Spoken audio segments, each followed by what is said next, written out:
नमस्कार दोस्तों, स्वागत है आप सभी का। दोस्तों, इस लेक्चर के अंदर पर्टिकुलर हम लोग बात करने वाले हैं वायुदाब पेटियां और ताप कटिबंध यानी कि pressure belts and temperature zones. Basically क्या होता है कि अगर आपको क्लाइमेट पढ़ना है, जलवायु पढ़ना है, तो उसके लिए आपको कुछ बेसिक्स आने चाहिए। उन बेसिक्स के बिना आप आगे नहीं बढ़ सकते। ठीक है, तो अपन पहले उन बेसिक्स की बात करेंगे आज, और उसके बाद अपन क्लाइमेट वाला टॉपिक लेंगे। बट पर्टिकुलर ये जो हमारा टॉपिक है, इसका नाम है वायुदाब पेटियां यानी कि प्रेशर बेल्ट्स ऑन अर्थ। पृथ्वी की वायुदाब पेटियां क्या चीज़ है ये, इसकी थोड़ी बात करें। देखो, सबसे पहले मैं आपके सामने कुछ शब्द लिख रहा हूं, आपको इनकी डेफिनेशन आनी चाहिए। जैसे अगर मैं आपके सामने लिख दूं वायु यानी कि एयर, मैं आपके सामने लिख दूं वायुमंडल एटमॉस्फेयर, मैं आपके सामने लिख दूं वायुमंडलीय दाब, जिसको वायु दाब भी कह सकते हैं अपन, यानी कि एटमॉस्फेरिक प्रेशर। और एक मैं आपके सामने लिख दूं पवन, एक मैं आपके सामने क्या लिख दूं, पवन यानी कि विंड। तो देखिए, सब में कुछ ना कुछ डिफरेंस है ना। तो अपन बारी बारी से एक एक के डेफिनेशन लेते हैं। जैसे देखिए, सबसे पहले मैंने बोला वायु, तो हमारे चारों ओर पाई जाने वाली स्थिर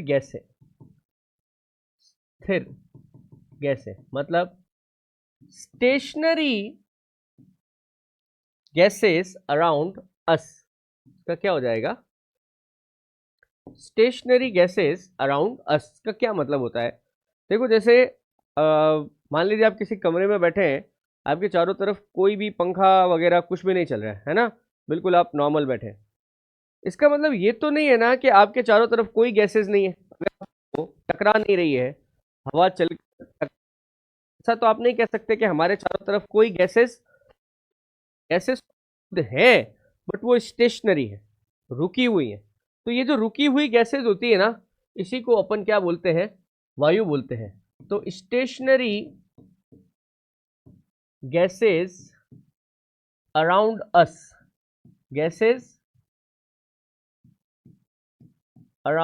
अस, इसको अपन क्या बोलेंगे, इसको अपन बोलेंगे वायु। इसमें गैसों में सब आ गई, ऑक्सीजन, कार्बन डाइऑक्साइड वगैरह वगैरह, सारी गैसें आ गई, बट स्टेशनरी है, चल नहीं रही है, बह नहीं रही है। दूसरा है वायुमंडल। तो हमारे चारों, पृथ्वी के चारों ओर, हमारे तो क्या, पृथ्वी के चारों ओर वायु का आवरण, द एयर कवर अराउंड अर्थ, पृथ्वी के चारों ओर वायु का आवरण। जैसे भाई आप कहते हो कि हमारे पास ये अर्थ है ना, तो अर्थ पे कम से कम आप देखो 1000 किलोमीटर की हाइट तक आप चले जाइए, तो आपको एक गैसियस कवर मिलेगा, एक गैसों का आवरण मिलेगा। इसकी भी अलग अलग लेयर्स है, ट्रोपोस्फेयर है, स्ट्रेटोस्फेयर है, मीजोस्फेयर है, एक्सोस्फेयर है, आइनोस्फेयर है ना। मतलब शोभ मंडल, समताप मंडल, आयन मंडल, मध्य मंडल, बहिर्मंडल, सब कुछ है अपने पास, बट स्टेशनरी। बात समझ रहे? ये पूरा के पूरा वायुमंडल, ये जो गैसों का कवर है, इसी को अपन क्या कहते हैं, वायुमंडल कहते हैं। एक तो ये बात हुई। एक आप देखो, इसमें एक बड़ी इंपॉर्टेंट चीज है। देखो, अर्थ जो है ना, अपने एक्सेस पर लगातार रोटेट कर रही है। अर्थ, पृथ्वी अपने अक्ष पर लगातार क्या कर रही है, घूम रही है। सही बात है, तीसरे से तो दिन और रात बनते हैं। हम, मैं, आप, पृथ्वी पर पाया जाने वाला कोई भी ऑब्जेक्ट, सॉलिड, लिक्विड, गैस, ये सभी अर्थ के रोटेशन के साथ रोटेट कर रहे हैं। बात समझ रहे? ऐसा कभी नहीं होता है जैसे मैं हूं भी खड़ा हूं और मेरे नीचे से पृथ्वी सरक जाए कि साहब अर्थ घूम रही है बट मैं स्टेशनरी हूं। नहीं, क्योंकि हम सभी अर्थ के गुरुत्वाकर्षण से बंधे हुए हैं। Each and every object has bound by the gravitation of earth. That's why whatever the rotation of earth, that will be the rotation of that object। हम सभी पृथ्वी के गुरुत्वाकर्षण से बंधे हुए हैं, इसलिए जो पृथ्वी की गति होगी वही गति हमारी भी होगी। तो मैं यही बात आपको यहां समझाना चाहता हूं। क्या, यहां पे मैं लिख देता हूं यहां लिख देता हूं मैं, वायुमंडल पृथ्वी के गुरुत्वाकर्षण से बंधा हुआ है, गुरुत्वाकर्षण से बंधा हुआ है। अतः वायुमंडल भी पृथ्वी के साथ घूर्णन करता है, घूर्णन करता है। क्या मतलब हुआ? Atmosphere is bound to the gravity of earth, gravity of earth, hence it also rotates with the earth। भाई अर्थ को अपने एक्सिस पे तो घूमना ही पड़ेगा ना, अपनी एक्सिस पे लगातार घूमना पड़ेगा इस तरीके से। तो जो वायुमंडल है ना, जैसे मान लो कि आप, मेरे पास एक बॉल है, ये बॉल है ना, और जैसे मान लीजिए ये मेरा एटमॉस्फेयर है, ये फिंगर्स जो है ना ये एटमॉस्फेयर है, और इसके बीच में ये अर्थ हो, मान लीजिए इसके बीच में ये अर्थ हो। ऐसा कभी नहीं होता है कि ये वायुमंडल जो है ये ऐसे बिल्कुल ऐसे रहेगा और पृथ्वी इसके बीच में घूमती रहेगी, नहीं। ये जैसे जैसे अर्थ घूमेगी ये पूरा के पूरा एटमॉस्फेयर भी इसके साथ क्या होगा, रोटेट होगा। बात समझ रहे हैं? क्योंकि ये ग्रेविटेशन से बंधा हुआ है। जैसे एक और एग्जांपल देता हूं मैं आपको, जैसे एक ट्रेन में आप जा रहे हैं, ट्रेन 60 किलोमीटर पर आवर से नॉर्थ की तरफ जा रही है, तो आप जो उस ट्रेन में बैठे हैं, आप जिस कंपार्टमेंट में बैठे हैं, आपके पास में एक और कोई बैठे हैं, आपके सामने भी कोई लोग बैठे होंगे, आप सभी एक दूसरे के लिए स्टेशनरी है। वो आपको देख रहे हैं, आप उन्हें देख रहे हैं, आप भी बैठे हैं, वो भी बैठे हैं, आपको लगेगा कि आप स्टेशनरी, बट क्योंकि सिस्टम जो ट्रेन है वो मोशन में है, वो गति में है, वो 60 किलोमीटर पर आवर्स की तरफ से नॉर्थ में जा रही है, तो आप जो उस सिस्टम का हिस्सा है, आप भी ट्रेन की दिशा में जा रहे हैं, उसी गति से जा रहे हैं। यानी कि अगर आप एक मूविंग सिस्टम का पार्ट हैं, if you are a part of a moving system, then you have the same velocity, same direction of velocity as per the system. अगर आप एक गतिमान सिस्टम का हिस्सा हैं तो आपकी गति और आपकी गति की दिशा वही होगी जो सिस्टम की होगी। तो यही बात यहां पे भी तो है। वायुमंडल पृथ्वी के गुरुत्वाकर्षण से बंधा हुआ है, इसीलिए जब अर्थ रोटेट करती है हमारा पूरा एटमॉस्फेयर भी रोटेट करता है। इस बात को याद रखिएगा, अभी आगे काम आएगी। ठीक है, फिर देखिए अगली चीज जो मैंने लिखी है वो लिखी है वायुमंडलीय दाब। तो वायुमंडल द्वारा पृथ्वी पर आरोपित दाब,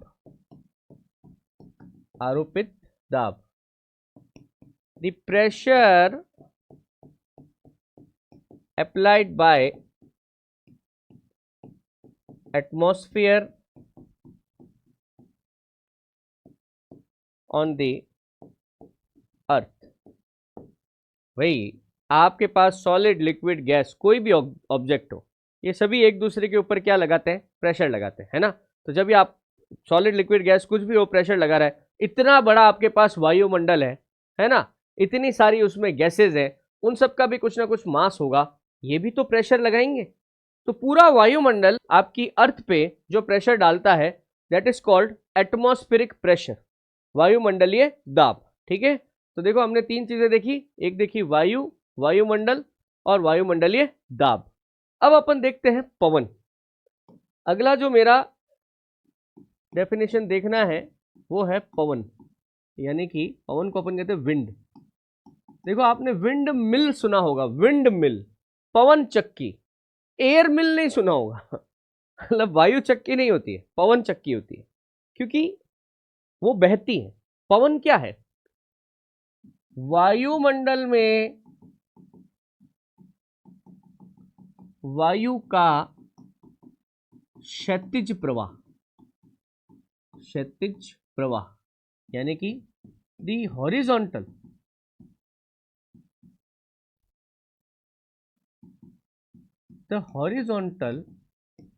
flow of air in the atmosphere,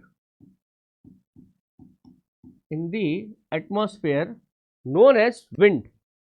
जैसे अभी आपने वायु के लिए क्या आपने परिभाषा बोली थी कि आपके चारों तरफ की स्टेशनरी गैसेस, स्थिर गैस है, वो बहती नहीं है, स्थिर रहती है, समझ रहे हैं आप। परंतु अगर वो बहना शुरू कर दे तो, जैसे आप कहीं बैठे हैं, बहुत तेज हवाएं चल रही हैं, है ना, रोज तो नहीं चलती, 24 घंटे तो नहीं चलती, कभी कभी वो ऐसी कंडीशन होती है हवाएं बहुत तेजी से बहती हैं, है ना, आपको महसूस होता है बहुत तेज हवाएं बहने लगते हैं, आप आंधी बोल दोगे, स्टॉर्म बोल दोगे, समझ रहे हैं आप। और भी और ज्यादा तेजी से अगर समुद्रों की तरफ से आ रही है तो आप उसको साइक्लोन बोल दोगे, चक्रपात बोल दोगे, बहुत तेज हवाएं चल सकती है। वायुमंडल में जब हवा बहनी शुरू हो जाए, एक जगह से दूसरी जगह पर जानी शुरू हो जाए, तब अपन बहती भी हवाओं के लिए क्या शब्द इस्तेमाल करेंगे? विंड शब्द इस्तेमाल करेंगे, पवन शब्द इस्तेमाल करेंगे। तो अगला सवाल आता है कि साहब कभी ये हवाएं स्टेशनरी है, रुकी हुई है, कभी ये बह रही हैं, ऐसा क्यों होता है? देखिए इसका कारण है वायुमंडलीय दाब। पवने हमेशा उच्च वायु दाब से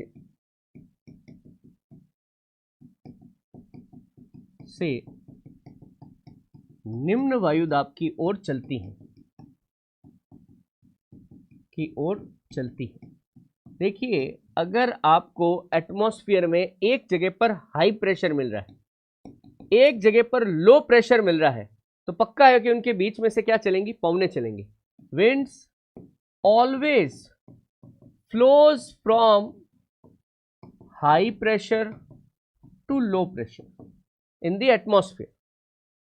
अच्छा, अब अगला सवाल आएगा कि साहब ऐसा क्यों होगा कि वही वायुमंडल है, वही एटमॉस्फेयर है, तो इस एटमॉस्फेयर में क्यों एक जगह पर हाई टेम्परेचर, हाई प्रेशर होगा, एक जगह पर लो प्रेशर होगा, ऐसा क्यों होगा? तो देखिए इसका कारण है टेम्परेचर। देखो जो तापमान होता है, तापमान, टेम्परेचर, और जो वायुदाब होता है, इन दोनों में व्युत्क्रम का संबंध, व्युत्क्रम संबंध, इसका मतलब क्या है?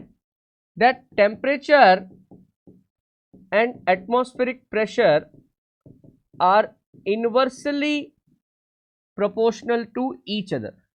ये कैसा रिलेशन है? इनवर्सली प्रोपोर्शनल, मतलब एक बढ़ेगा तो दूसरा घटेगा। जैसे एक उदाहरण देता हूं, अगर मैं कहता हूं कि टेम्परेचर बढ़ रहा है, टेम्परेचर इज राइजिंग, बढ़ता हुआ तापमान, ज्यादा तापमान हो जाए, टेम्परेचर बहुत ज्यादा हो जाएगा, 40-45 डिग्री टेम्परेचर हो गया, तो आपको क्या लगेगी? गर्मी, है ना, यानी कि हॉटनेस। जितनी ज्यादा गर्मी होगी, टेम्परेचर जितना ज्यादा होगा, वायु दाब उतना कम होगा। यानी कि अगर गर्मी हो गई तो प्रेशर कैसा हो जाएगा? लो प्रेशर हो जाएगा। गर्मी हमेशा कैसा प्रेशर बनाएगी? लो प्रेशर बनाएगी। इसका उल्टा करो, अगर मैं कहूं कि किसी जगह का टेम्परेचर डाउन है, टेम्परेचर गिर रहा है, तापमान कम हो रहा है, सर्दी लगेगी। कम तापमान का मतलब क्या होता है? सर्दी, यानी कि कोल्डनेस। जितनी ज्यादा कोल्डनेस होगी उतना ज्यादा हाई प्रेशर होगा। और आप जानते हैं हमारे चारों तरफ का जो तापमान है वो हर घंटे बदल रहा है, कभी भी बदल सकता है, हर घंटा। मैंने यूं बोल दिया कि टेम्परेचर के लिए हम डिपेंडेंट किस पे हैं? टेम्परेचर के लिए हम सन पे डिपेंडेंट है? नहीं।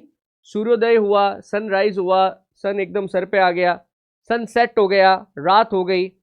अब आप सोच के देखिए कि इस पर्टिकुलर मोमेंट में सनसेट, सनराइज, है ना, या मिड डे, जो भी हो, सब बार में हमारे आसपास का टेम्परेचर अलग अलग होगा। दिन में टेम्परेचर कई बार बदलेगा।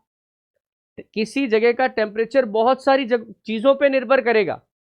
जैसे कि आप अगर हाइट पर हैं, टेम्परेचर लो होगा, किसी पहाड़ पे जाके देख लो, टेम्परेचर लो हो जाएगा। किसी झील के पास बैठ जाओ, समुद्र के पास बैठ जाओ, है ना, ट्यूबवेल के पास बैठ जाओ, गीली मिट्टी के पास बैठ जाओ, वहां से जो हवा टकरा के आएगी ठंडी ठंडी लगेगी। तो टेम्परेचर किसी जगह पर अलग अलग हो सकता है। डिपेंड करता है वहां की लोकल कंडीशन क्या है। तो टेम्परेचर अगर बार बार बदलेगा, वायु दाब भी बार बार बदलेगा। वायु दाब बार बार बदलेगा तो जो स्टेशनरी गैसेस थी वो एक जगह से दूसरी जगह पे जाना शुरू कर देंगे, इसी को अपन पवन बोलेंगे।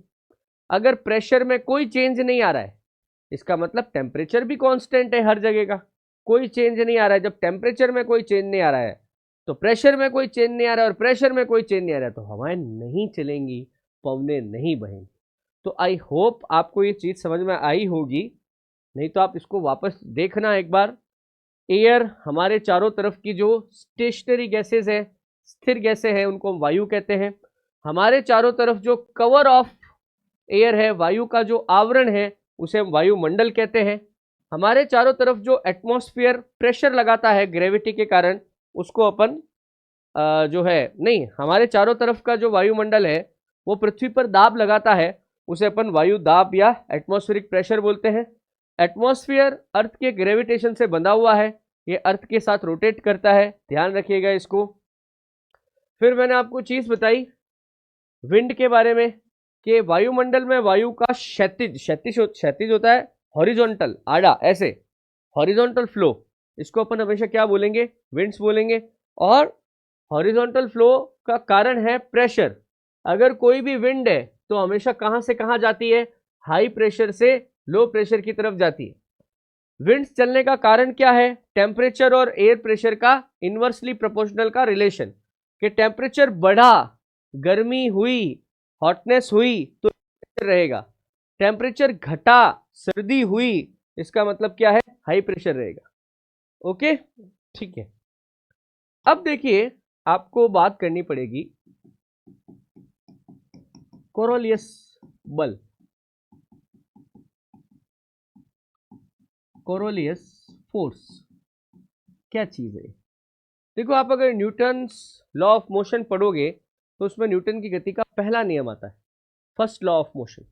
उसमें क्या है, वो कहता है कि if a body is in rest it wants to be in rest, if a body is in motion it wants to be in motion until unless an external force applied to it. कोई वस्तु स्थिर है तो स्थिर रहना चाहती है, गतिमान है तो गति करते रहना चाहती है, जब तक कि उस पर कोई बाह्य बल ना लगाया जाए। इससे एक बात समझ में आती है अपन को, क्या, कि अगर आप किसी भी चीज पे फोर्स लगाओ ना तो तीन बातें हो सकती हैं। या तो कोई बॉडी जो स्टेशनरी है, रुकी हुई है, वो चलना शुरू कर देगी।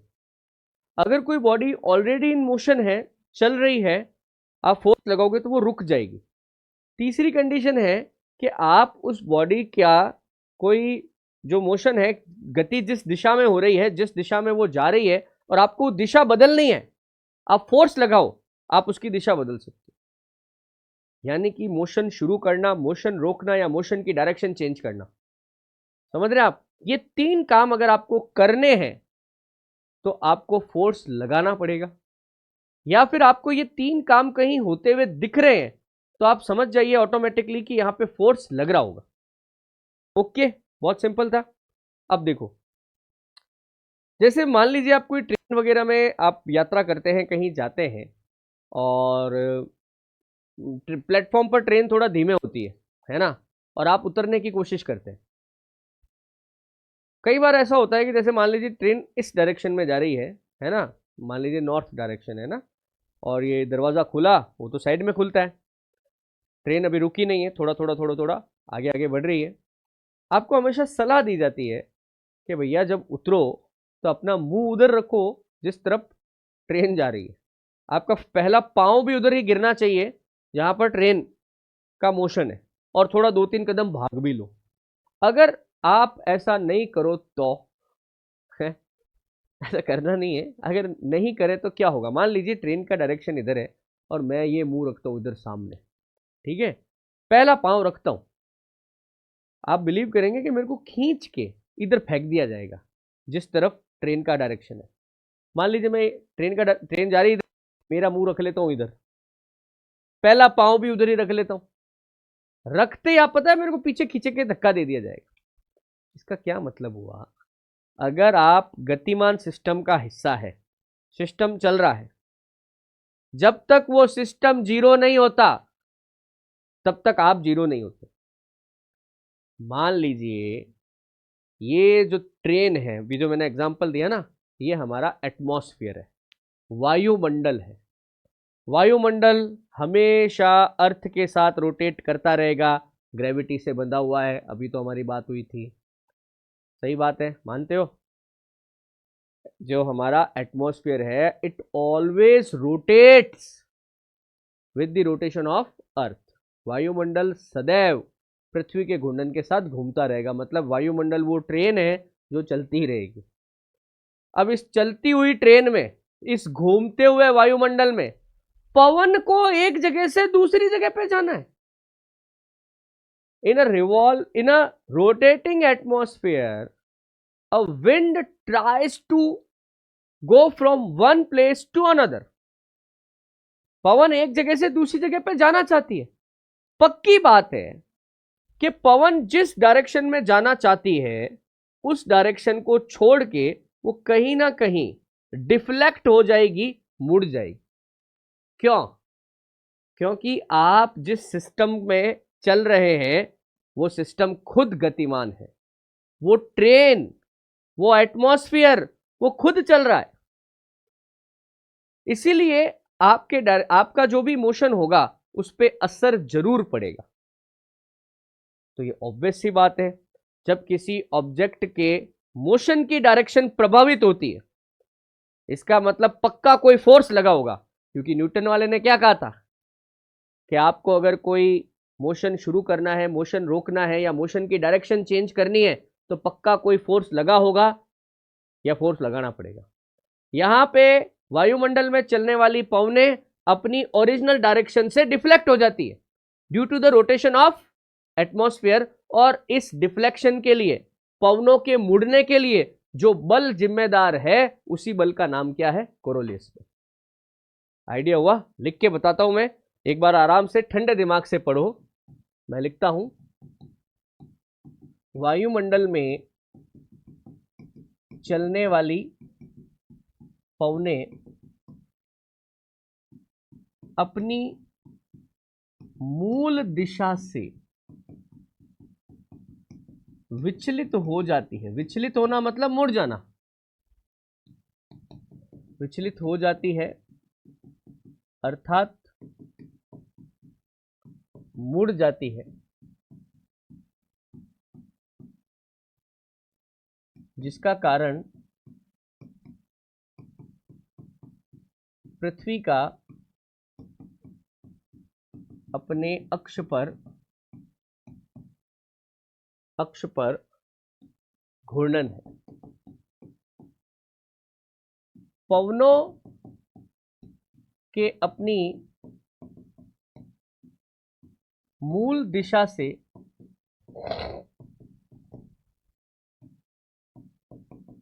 मुड़ने के लिए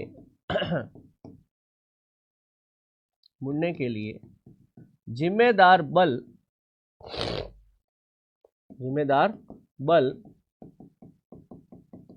कोरोलियस बल कहलाता है।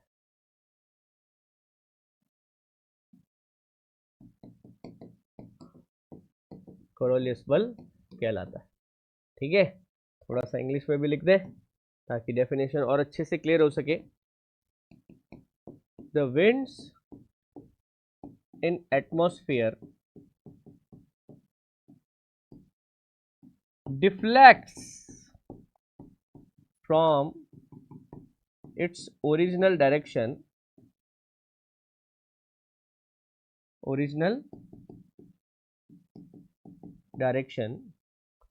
due to the rotation of earth on its axis. Okay, so the force which is responsible for the deviation of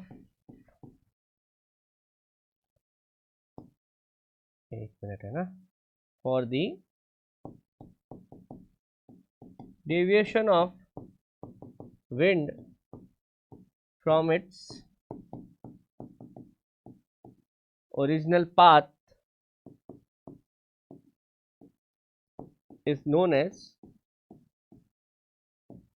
Coriolis force. Actually क्या है, आप जितने भी फोर्स जानते हो ना, कोई भी फोर्स उठा लो आप, फ्रिक्शन हो गया, सेंट्रीपिटल फोर्स हो गया, सेंट्रीफ्यूगल फोर्स हो गया, कोई भी फोर्स उठा लो आप, कोई भी बल उठा लो, घर्षण वगैरह, हर बल वही काम करता है जो वो न्यूटन की गति का पहला नियम बताता है.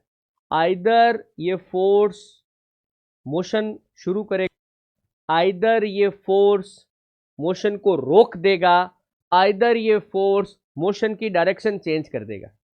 बात समझ रहे हैं? यहां पे क्या हो रहा है, एटमॉस्फेयर में चलने वाली विंड की डायरेक्शन एटमॉस्फेयर के रोटेशन के कारण बदल जाती है.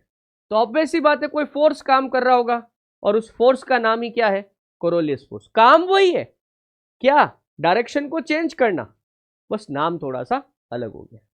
ओके, तो अब यहां पे एक सवाल उठता है कि चलो सर, मान लिया कि जो एटमॉस्फेयर के अंदर कोई विंड है, कोई जगह पे जाना चाहती है, बट वो मुड़ जाएगी, मान लिया. बट जब वो मुड़ेगी तो उसकी कोई फिक्स डायरेक्शन होगी क्या, कि वो ईस्ट वेस्ट कहीं जानी चाहिए? क्यों, ये बात मैं क्यों कह रहा हूं, अगर आप ध्यान से देखो तो हमारा जो अर्थ का रोटेशन है ना, वो तो फिक्स है. अर्थ वेस्ट टू ईस्ट, पश्चिम से पूर्व की ओर घूमती है, सही बात. दूसरी बात, अगर आप देखें तो अर्थ का जो रोटेशन वेलोसिटी है ना, घूमने की जो रफ्तार है, वो भी फिक्स है. कैसे भाई, 24 घंटे में उसका ये चक्कर पूरा हो जाएगा, तो रोज 24 घंटे में चक्कर पूरा हो जाता है, इसका मतलब है कि अर्थ का रोटेशन का जो वेलोसिटी है वो भी तो सेम होना चाहिए ना, उसके बिना थोड़ी हो पाएगा. इसका मतलब है कि जो विंड्स की डायरेक्शन पे इफेक्ट होगा वो भी हमेशा एक यूनिफॉर्मिटी लिए हुए होना चाहिए, एक जैसा होना चाहिए. हर बार कोई नई चीज नहीं हो सकती, आप उसको प्रिडिक्ट कर सकते हो. क्यों? क्योंकि अर्थ के रोटेशन का डायरेक्शन फिक्स है, अर्थ के रोटेशन की वेलोसिटी फिक्स है. इसका मतलब यह हुआ कि जो विंड्स की डायरेक्शन होगी उसमें भी कुछ ना कुछ समानता, यूनिफॉर्मिटी होनी चाहिए. यह बात पकड़ी फेरेल ने.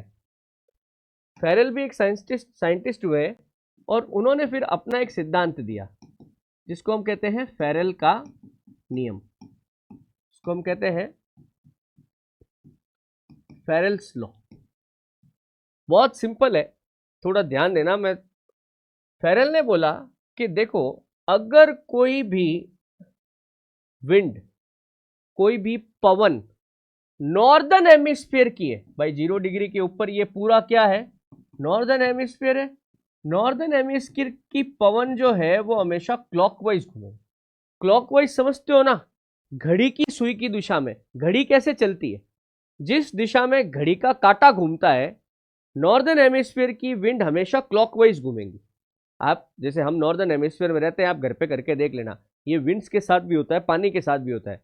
आप अपने घर में कभी भी वो वॉश बेसिन हो ना, वॉश बेसिन के बीच वाला जो नाली है उसको बंद कर दो, कैसे कुछ करो ऐसा, है ना, फिर पूरा वॉश बेसिन भर लो और एक छोटा बहुत कागज वागज कुछ डाल देना.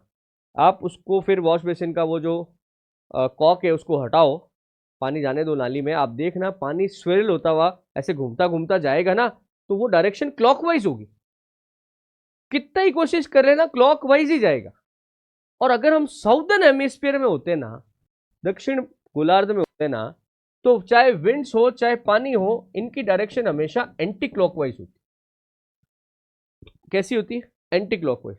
ये सब किसके कारण हो रहा है, कोरोलियस फोर्स के कारण हो रहा है. मतलब अर्थ का जो रोटेशन है एटमॉस्फेयर के को लेके साथ में घूम रहा है, इसके कारण ये कोरोलियस फोर्स लग रहा है. और कोरोलियस फोर्स के कारण नॉर्दर्न हेमिस्फीयर में विंड्स हमेशा क्लॉकवाइज रोटेट होती है, साउदर्न हेमिस्फीयर में हमेशा एंटी क्लॉकवाइज रोटेट होती है. मान लो आप, मैं बताता हूं एग्जांपल, कि 0 डिग्री पर हम इक्वेटर पे हैं, इक्वेटर से कोई विंड जाना चाहती है, मान लो पोल्स की तरफ जाना चाहती है, ये 90 डिग्री नॉर्थ, ये 90 डिग्री साउथ. अब ये 0 डिग्री के ऊपर यानी कि नॉर्दर्न हेमिस्फीयर की कोई विंड है, ये सीधा जाना चाहती है, सीधा पोल्स की तरफ. मान लो 12 बज रहे हैं, ठीक है, ये 11 और ये 1। मैं कह रहा हूं कि according to Ferrel's law northern hemisphere में हमेशा पवनें कैसे घूमती है, क्लॉकवाइज घूमती है। इसका क्लॉकवाइज किधर होगा, 11 की तरफ कि 1 की तरफ? 1 की तरफ होगा ना, यही तो क्लॉकवाइज है। मतलब ये जाना तो चाहती थी ऐसे सीधा, पर इसका एरो बनेगा ऐसा, सीधा जा ही नहीं पाएगी, ऐसे टेढ़ी चली जाएगी। ऐसे कैसे? मान लो कि 0 डिग्री से एक कोई विंड है, वो कहां जाना चाहती है, 90 डिग्री साउथ की तरफ जाना चाहती है, 90 डिग्री साउथ की तरफ जाना चाहती है। अब मान लो कि 6 बजे है, ये 5 और ये 7, साउदर्न हेमिस्फीयर है, दक्षिणी गोलार्ध है।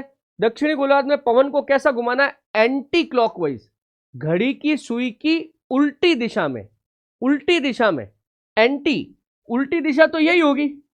6 के बाद क्लॉकवाइज चलू तो 7 बजने चाहिए, बट मैं कह रहा हूं एंटी क्लॉकवाइज यानी कि 5, यानी कि पवन सीधा जाना चाहती थी, बट इसको कैसे मोड़ दिया जाएगा, ऐसे मोड़ दिया जाएगा। ये इफेक्ट पड़ता है फेरेल के नियम का। आप देखो, आपको ऐसे समझ नहीं आएगा, मैं आपको एक जोरदार एग्जांपल देता हूं। आप देखो फेरेल का नियम क्या गजब इफेक्ट डालता है। आप वर्ल्ड का मैप देखो, आप वर्ल्ड का मैप देखो, ठीक है, ये एक मैंने नॉर्मल मैप लिया है। ऑलमोस्ट यहां पे 0 डिग्री है, ऑलमोस्ट यहां पर है ये 0 डिग्री, ठीक है। आप देखो मानसून जो आता है ना, मानसून आता है इधर से, मतलब ये हमारा दक्षिणी हिंद महासागर है, मतलब साउथ इंडियन ओशियन है, ये इंडियन ओशियन है, यहां से हमारा मानसून जनरेट होता है। अब जैसे देखो यहां से कोई भी विंड आ रही है, जैसे ये 0 डिग्री को पार कर लेगी, 0 डिग्री को पार कर लिया इसने, अब कोरोलियस बल का इफेक्ट होगा तो विंड्स हमेशा कैसे घूमेंगी, क्लॉकवाइज घूमेंगी, इधर घूमेंगी, ऐसे ऐसे घूमेंगी।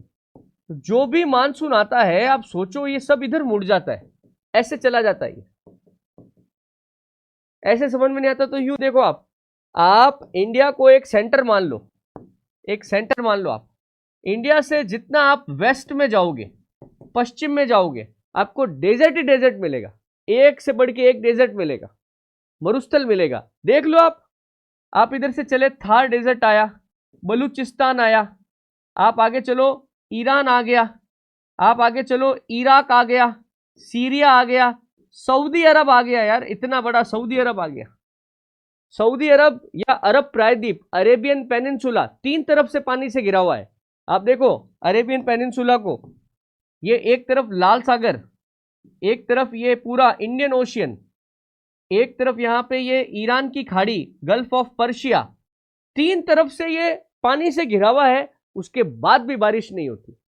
भारत की भी सेम कंडीशन है। आप देखो हम भी 3 तरफ से पानी से हैं, इधर भी पानी, इधर भी पानी, बट किस्मत अच्छी है कि ये जो विंड्स आती है ना, हम इसके रास्ते में, क्योंकि जैसे ये सारी विंड क्लॉकवाइज घूमेंगी, उत्तरी गोलार्ध में आती क्लॉकवाइज घूमेंगी, सबसे पहले ये हमारे पास आएंगी, ये क्लॉकवाइज घूमते ही हमारे पास आएंगी।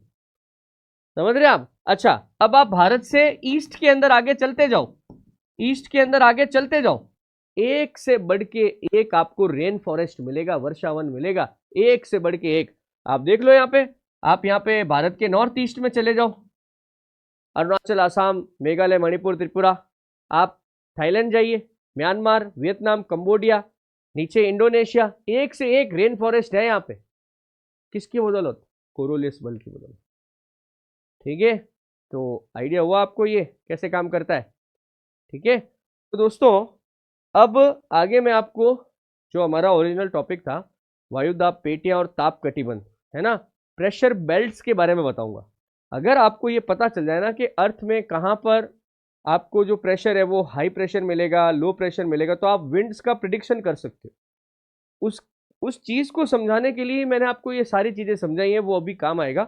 तो अभी अपन आगे उसी की बात करते हैं। देखिए दोस्तों, बात करते हैं अपन ताप कटिबंध के बारे में, और ये जो वायुदाब पेटियां और ताप कटिबंध की जो हम बात कर रहे हैं, ये क्या चीज़ क्या है। देखिए क्या होता है, आपने अभी एक चीज़ पढ़ी थी कि तापमान और वायुदाब का व्युत्क्रम संबंध है ना, मतलब that temperature and atmospheric pressure are inversely proportional to each other.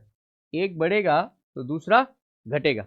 अगर अपन ये पता कर लें कि अर्थ पर कहाँ पर साल भर जो टेम्परेचर है वो हाई रहता है, कहाँ पर साल भर जो टेम्परेचर है वो लो रहता है, टेम्परेचर का आइडिया लगा लोगे तो प्रेशर का आइडिया अपने आप लग जाएगा। देखो क्या होता है कि जैसे आप पहले तो एक चित्र को समझो, हमारी जो अर्थ है ना वो सन के चारों तरफ इस तरीके से रिवॉल्व कर रही है ना, रोटेट कर रही है ऐसे।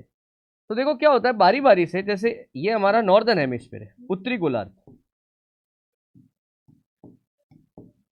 ये वाली कंडीशन देखो आप, उत्तरी गोलार्ध, ये नॉर्दर्न हेमिस्फीयर, सूर्य के बिल्कुल सामने आ गया। जो पार्ट अर्थ का, जो गोलार्ध पृथ्वी का सूर्य के बिल्कुल सामने होता है, वहां पे होती है गर्मी, समर, और जो पार्ट पीछे की तरफ चला जाता है वहां हो जाती है सर्दी, यानी कि वहां पर क्या हो जाती है, विंटर। बात समझ रहे? अब जैसे देखो ये पोजीशन बदलेगी, ये देखो ये घूमते घूमते घूमते घूमते यहां पे आ गया, तो आप यहां पे देखो ये साउथ, ये नॉर्थ। अब इस वाली पोजीशन में साउदर्न हेमिस्फीयर पे सनलाइट बिल्कुल सीधी पड़ रही है, पड़ रही है कि नहीं पड़ रही है, इसलिए आपकी साउदर्न हेमिस्फीयर में क्या होगी, गर्मी, और नॉर्दर्न हेमिस्फीयर में क्या हो जाएगी, सर्दी। आप एक एग्जाम्पल लो, जैसे एक कमरा है ना, और उसमें सारी लाइट बंद है, बस एक लाइट है मेरे सर के ऊपर लगी हुई है, मेरे हाथ में एक बॉल है, एक बॉल है, बड़ी बॉल होती है ना बास्केटबॉल टाइप की, वो है। तो आप देखोगे एक ही लाइट लग रही है, बाकी पूरा अंधेरा है। मेरे हाथ में जो बॉल है, तो बॉल के ऊपर वाला हिस्सा आपको एकदम शाइनी दिखेगा, चमकदार दिखाई देगा, लाइट ऊपर है। नीचे वाला हिस्सा बॉल का उतना चमकदार नहीं दिखाई देगा, दिखाई तो देगा बट उतना शाइनी नहीं होगा जितना ऊपर वाला है, क्योंकि लाइट डायरेक्टली ऊपर वाले पार्ट पर आ रही। अब यही कंडीशन है, वही अंधेरा कमरा, बट ये एक लाइट जो है इसको मैं खोल के नीचे लगा देता हूं, लग रही है ना। इस बार क्या होगा, नीचे वाले पोर्शन पे लाइट डायरेक्ट पड़ेगी, ऊपर वाले पर अब लाइट सीधी नहीं पड़ रही है। तो बेसिकली क्या होता क्या है, जो पार्ट बिल्कुल सन के सामने है वहां पर गर्मी का सीजन होता है, और जो उसके अपोजिट है वहां पर सर्दी का सीजन होता है। तो अर्थ जैसे जैसे सन के चारों तरफ चक्कर लगाती है, वैसे वैसे जो सनलाइट पृथ्वी पर गिरती है उसकी पोजीशंस भी बदलती जाती है। सही बात है। बट क्या होता है, अभी जो मैंने आपको उदाहरण दिया ना वो लाइट वाला, तो आप मान के चलो, जैसे मान लो कि लाइट की पोजीशन ये है, तो लाइट कम से कम क्या करती है, जैसे ये 0 डिग्री है, 0 डिग्री से मान लीजिए ये 23.5 डिग्री, ये मकर रेखा है, यानी कि ऊपर से जब ये लाइट आती है ना तो ये कम से कम कहां तक पहुंचती है, एकदम सीधे ये मकर रेखा तक ट्रेवल कर लेती है। अब इसका उल्टा करता हूं मैं, देखो जैसे अब लाइट यहां पे लग रही है, मान लीजिए अब लाइट की जो पोजीशन है ना वो यहां पर है। इस बार क्या होता है कि ये लाइट जो है ना चलते चलते कहां तक पहुंच जाती है, कर्क रेखा, ट्रॉपिक ऑफ कैंसर तक पहुंच जाती है। मतलब इन दोनों कंडीशन में आप अगर बात देखो ना ध्यान से, तो पता है क्या हुआ, ये जो बीच वाला हिस्सा है ना ये हमेशा कॉमन रहा, ये हमेशा कॉमन रहा। कॉमन का मतलब क्या है कि सनलाइट इस पर्टिकुलर यानी कि इक्वेटर के आसपास, तो अर्थ इन चारों पोजीशन में से कहीं पर भी हो, बीच वाले हिस्से पर हमेशा सनलाइट डायरेक्ट पड़ती है। बीच वाला हिस्सा मतलब इक्वेटर। हमारे जो पोल्स है ना, देखो हमारे पोल्स क्या है, थोड़े से झुके हुए हैं, थोड़े से मतलब 23.5 डिग्री झुके हुए हैं। एक्चुअली हमारे पोल्स को होना तो कहां पे चाहिए था, हमारे पोल्स को यहां होना चाहिए था एग्जैक्टली, बट हमारे पोल्स कहां है, यहां है, एक यहां पे है, एक यहां पे। मतलब हमारे पोल्स ओरिजिनली अर्थ के सेंटर से कितना 23.5 डिग्री झुके हुए हैं। इससे क्या होता है, चाहे लाइट की पोजीशन ये हो, चाहे लाइट की पोजीशन ये हो, ये पोल्स हमेशा अवे जा रहे हैं, लाइट से दूर जा रहे हैं, सनलाइट से दूर जा रहे हैं। इसलिए क्या होता है, पोल्स के आसपास साल भर सनलाइट तिरछी रहती है, सीधी नहीं गिरती। इस वजह से इक्वेटर के आसपास तो साल भर गर्मी रहेगी, पोल्स के आसपास साल भर सर्दी रहेगी।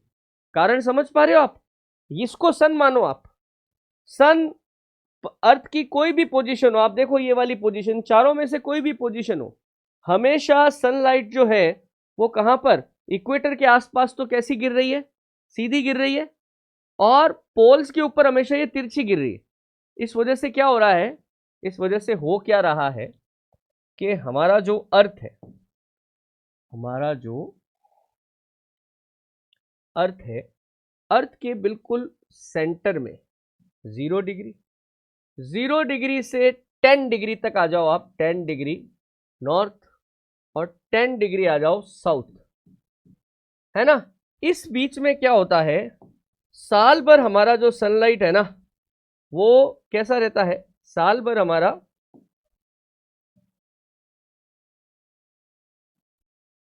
सनलाइट सीधा रहता है। इसकी वजह से क्या होता है, इस पर्टिकुलर पार्ट में हमेशा गर्मी पड़ती है, इस पर्टिकुलर पार्ट में हमेशा क्या रहती है, गर्मी रहती है। इसलिए हमने इस जगह का नाम ही क्या रख दिया है, उष्ण कटिबंध, यानी कि ट्रॉपिकल बेल्ट। इसका नाम हमने क्या रख दिया है, ट्रॉपिकल बेल्ट। गर्मी रहेगी तो प्रेशर हमेशा कैसा बनेगा, लो प्रेशर बनेगा। अभी मैंने आपसे कहा इक्वेटर के आसपास, अब ये 90 डिग्री नॉर्थ, ये 90 डिग्री साउथ, 90 डिग्री से आप आ जाओ 75 डिग्री तक, 75 डिग्री नॉर्थ, इधर आ जाओ आप 75 डिग्री साउथ।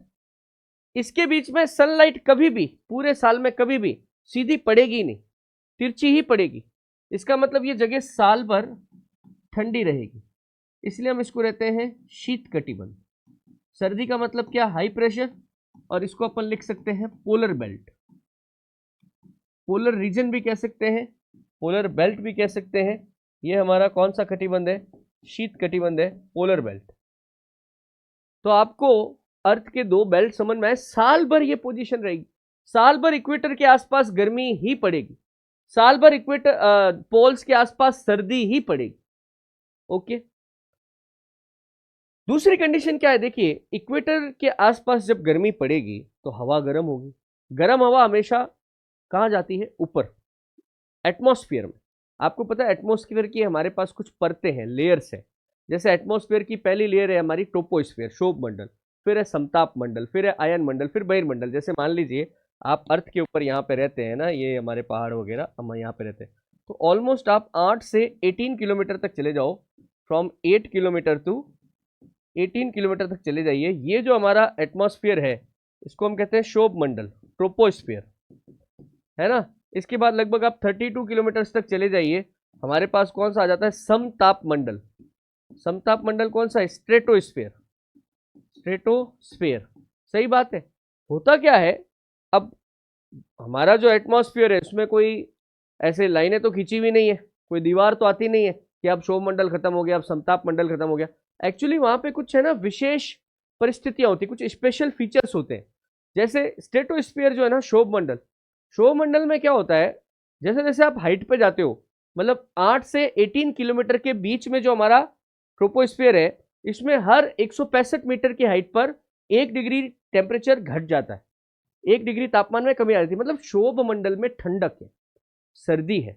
तो इक्वेटर से कोई भी हवा, मान लो ये हमारा इक्वेटर है, ये जगह है ना, एक सेकंड के लिए मान लो ये इक्वेटर है, इक्वेटर से हवा गर्म होगी, गर्म हवा कहां जाएगी, शोभ मंडल में जाएगी, पर शोभ मंडल तो ठंडा है। शोभ मंडल क्या करेगा, हवा को ठंडा कर देगा। अब ठंडी हवा वापस नीचे आके गिरेगी। गर्म हवा हमेशा ऊपर उठती है, बट ठंडी हवा वापस हमेशा नीचे आ जाती है। तो उष्ण कटिबंध से हवा गर्म होके शोभ मंडल जाएगी, बट वापस ठंडी होके नीचे आ जाएगी। अब वो ठंडी होके नीचे आएगी तो उष्ण कटिबंध तो अपने यहाँ पे आने नहीं देगा। जो ट्रॉपिकल रीजन है इक्वेटर वाला, वो कहेगा तुम ठंडे हो, हमारे पास मत आओ, कहीं और अपना रास्ता बनाओ। तो शोभ मंडल से आने वाली ठंडी हवा क्या करती है, अपना नया रास्ता बनाती है, मतलब नया जगह बनाती है अपना, कहां पर, 23.5 डिग्री नॉर्थ से लेके 35 डिग्री नॉर्थ के बीच में, मतलब 23.5 डिग्री साउथ से लेके 35 डिग्री साउथ के बीच में शोभ मंडल से आने वाली ठंडी हवाएं इस जगह पे आके इकट्ठी हो जाती है। हवा ठंडी है, इसका मतलब प्रेशर हमेशा कैसा होगा, हाई प्रेशर होगा। और ये इलाका उष्ण कटिबंध के बिल्कुल पास में है, इसलिए मैं इसका नाम रख देता हूं उपोष्ण कटिबंध, सब ट्रॉपिक रीजन या सब ट्रॉपिक बेल्ट। उपोष्ण, उप उष्ण मतलब ये साल भर गर्म नहीं रहेगा, यहाँ पर सर्दी और गर्मी के मौसम आते जाते रहेंगे। जैसे मैं आपको एक एग्जांपल देता हूँ, अगर आप ऐसे याद नहीं कर सकते तो ऐसे याद करो। देखो जैसे ट्रॉपिक रीजन है, 12 महीने की गर्मी रहेगी यहाँ।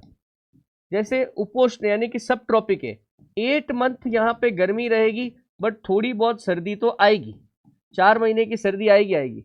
आप पोलर रीजन में हैं, 12 के 12 महीने की सर्दी रहेगी। अब देखो पोलर बेल्ट में सर्दी है, हाई प्रेशर, हाई प्रेशर से हवा हमेशा कहाँ भागती है? लो प्रेशर की तरफ भागती है।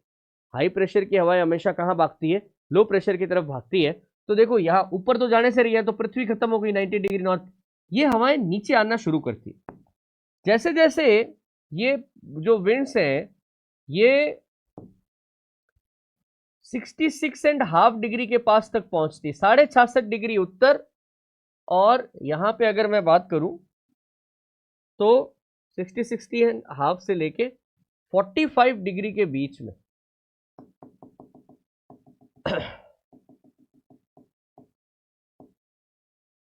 66 से लेके 45 डिग्री तक जब ये हवाएं आती है ना, कौन सी हवाएं? जो पोल से आ रही है। सेम बात यहां पे भी रिपीट होगी, 45 और 66.5 के बीच में पोल्स से आने वाली जो ठंडी हवाएं हैं एकदम गर्म हो जाती है। और गर्म हवा हमेशा कहां जाती है? ऊपर की तरफ जाती है, यानी कि क्षोभ मंडल में जाती है। तो यहां पे भी यही फिनोमिना होता है कि हवाएं यहां से गर्म होती है और ऊपर की तरफ जाती है। बट ये जगह पोलर रीजन के बहुत पास में है, इसलिए हम इसको बोलते हैं शीतोष्ण कटिबंध, यानी कि टेम्परेट बेल्ट। शीतोष्ण कटिबंध का एक और नाम क्या है? Temperate belt, temperate region. शीतोष्ण कटिबंध, प्रेशर कैसा है? Low pressure. अगर आप ध्यान से इसको इमेजिन करो ना, तो ये एक सर्कल कंप्लीट हो रहा है। सर्कल कैसे कंप्लीट हो रहा है? देखो हाई प्रेशर है ना, हाई प्रेशर से हवाएं नीचे की तरफ यानी कि गर्मी की तरफ बढ़ेंगी। गर्मी कहां मिल सकती है इनको? 0 डिग्री के आसपास ही मिल सकती है, और तो कहीं मिल नहीं सकती, ऊपर तो अर्थ ही खत्म हो गया। तो ये 0 डिग्री की तरफ जाने की कोशिश कर रही है। पोलर रीजन की हवाएं माइनस के टेम्परेचर में है ऐसा मानो आप, बट जैसे जैसे ये 45 डिग्री तक भी पहुंच जाती है, इनमें अच्छी खासी गर्मी हो जाती है। गर्मी होती ही हवाएं कहां जाएंगी? ट्रोपोस्फीयर में, क्षोभ मंडल में जाएंगी। क्षोभ मंडल उनको वापस ठंडा कर देगा, ठंडा करते हवाएं वापस नीचे आ जाएंगी। चक्र पूरा हो गया, देखो साइकिल पूरा हो गया। यानी कि आप इक्वेटर वाला देख लो, इक्वेटर से हवाएं गर्म हुई, ट्रोपोस्फीयर में गई, ट्रोपोस्फीयर ने ठंडा किया, वापस नीचे भेज दिया, ये उपोष्ण कटिबंध में आ गई। उपोष्ण कटिबंध ने इनको क्या करा? वापस उष्ण कटिबंध की तरफ भेज दिया। क्यों भेज दिया? देखो उपोष्ण कटिबंध में कैसा प्रेशर था? High pressure. पवनें हमेशा हाई प्रेशर से कहां भागती है? लो प्रेशर की तरफ भागती है। आप इसका आगे वाला भी देखो, इसके आगे क्या चीज है आप देखिएगा।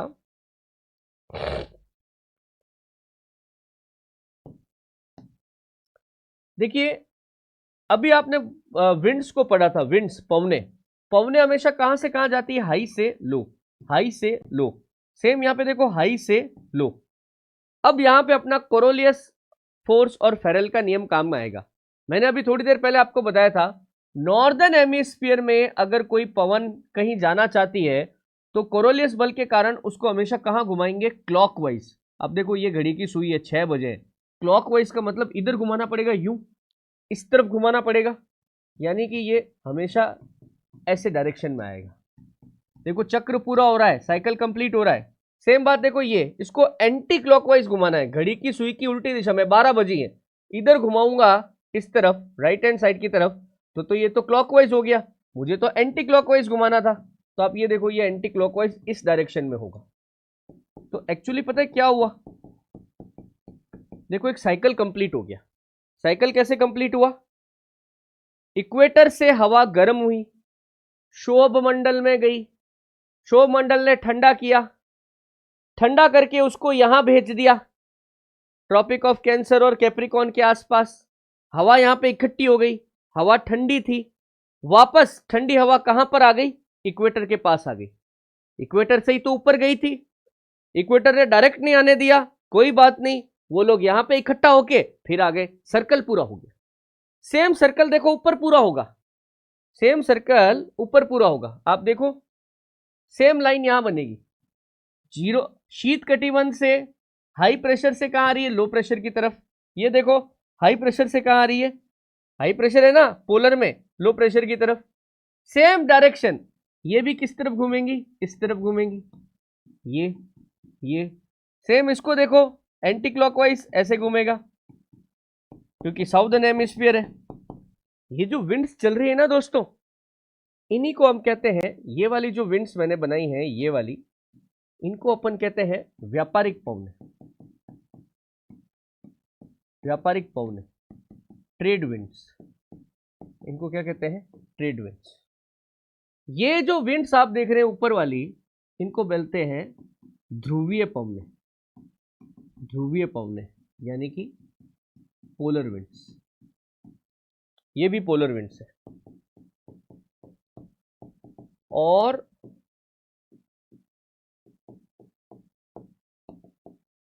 आप देखिए, अब देखिए यहां पे एक और खाली जगह आपको दिख रही होगी, ये वाली और ये वाली, है ना।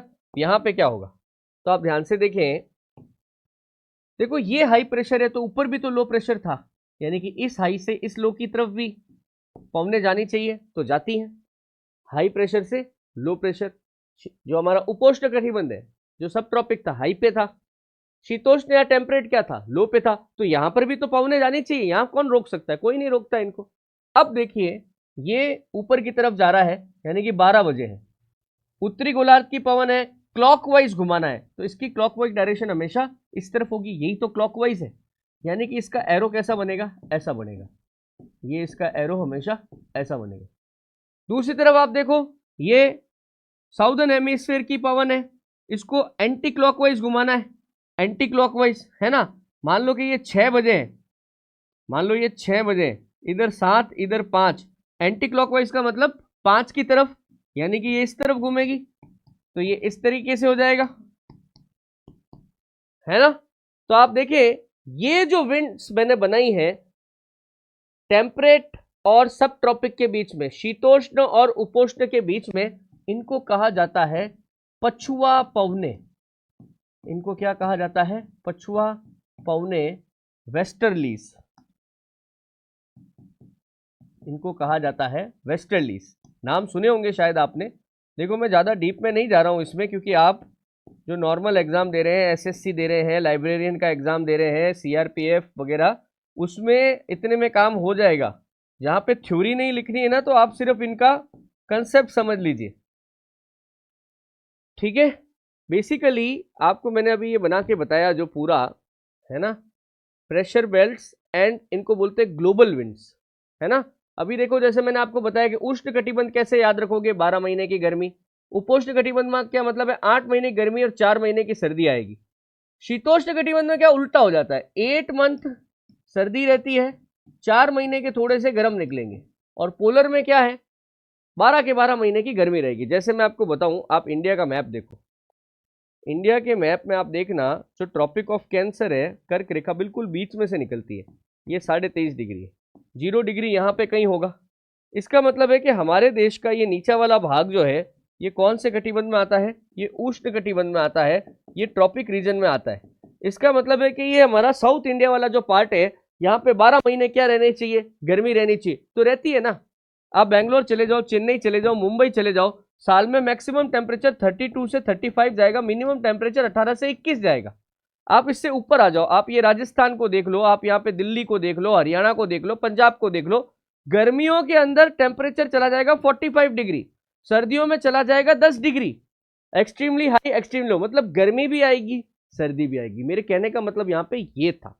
ओके, तो दोस्तों ये जो हमने पूरा चित्र बनाया है, एक्चुअली इसको आप लिखेंगे वायुदाब पेटियां और ताप कटिबंध, या फिर आप इसको लिख सकते हैं प्रेशर बेल्ट्स, है ना। और ये जो मैंने आपको पवने बताई हैं, इनको बोलते हैं सनातन या वैश्विक पवने, सनातन या वैश्विक पवने, इनको अपन कहते हैं ग्लोबल विंड्स। क्या कहते हैं, ग्लोबल विंड्स।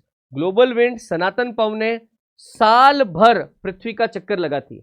ग्लोबल विंड्स क्या करती है, साल भर पृथ्वी का चक्कर लगाती है, कोई इनकी डायरेक्शन ना तो डायरेक्शन हमेशा सेम रहती है जो ये मैंने बनाई है, और ये ग्लोबल विंड्स हमारे जलवायु को, क्लाइमेट को, मौसम को बहुत बार बहुत जगह इफेक्ट करती है। ग्लोबल विंड्स मैंने लिखा है सनातन, जो कभी बदलता नहीं है। ग्लोबल मतलब पृथ्वी के चारों तरफ, जो हमेशा पूरे ग्लोब पे एक जैसा मिलेगा। ये सनातन या वैश्विक पवनें जो है ये कितने प्रकार की हैं? ये 3 प्रकार की हैं। कौन कौन सी सनातन या वैश्विक पवनें कौन कौन सी है? आप ध्यान से देखो, हमारे पास पहली पवनें कौन सी थी? व्यापारिक पवनें। सेकंड कौन सी थी? पछुआ पवनें। 3 सी कौन सी थी? ध्रुवीय पवनें या पोलर विंड्स। ये तीनों पवनें सनातन या वैश्विक पवनें कहलाती। ठीक है, तो बेसिकली ये आपको करना है किसके अंतर्गत? हमारी वायुदाब पेटियां और ताप कटिबंध।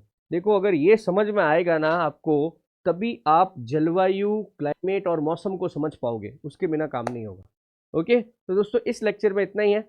नेक्स्ट लेक्चर जो भी हम करने वाले हैं उसमें हम करेंगे क्लाइमेट ऑफ इंडिया, यानी कि भारत की जलवायु। मिलता हूं नेक्स्ट लेक्चर में। धन्यवाद।